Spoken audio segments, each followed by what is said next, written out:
Ever drop a Fuji and a Sony clip on the same timeline and feel like they're part of two different videos? That used to frustrate me until I found a workflow fix.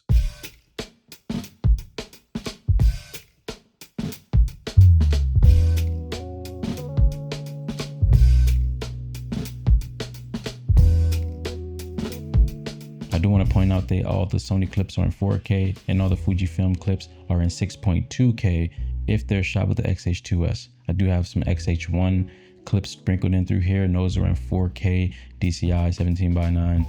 Anyways, does shooting in the 4K and the 6.2K mess with the quality, gradability, and flexibility of the files? Maybe, maybe not. Here's why they don't match though. Sony actually makes the sensors for both, but the sensor only captures light. The color comes from how each company processes it. Fuji builds its cameras to mimic film. They want warm skin tones, softer highlights, more character, while Sony keeps things flat and neutral that are built for editing later. Even their log profiles don't line up, so if you try to capture the same image and go for the same look on both, you always end up frustrated.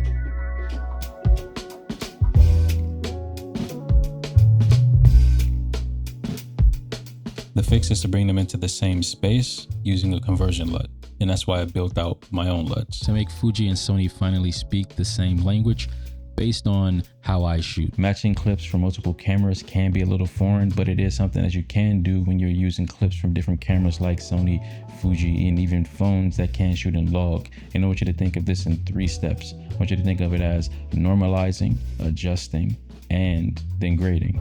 And that's pretty much the solution in a nutshell. Doesn't matter if you're shooting a personal project or a client project, if you're going for something more creative or something more clean and clinical. One click, you got an instant baseline. Once both cameras are aligned, I can then tweak exposure, balance out the color, and apply a creative grade. So the Sony and Fuji cameras can match together without all the other distractions. So yeah, same sensor company, but completely different recipes. That's why your footage never matches out of the box. But with the right workflow, you can make them work together every single time.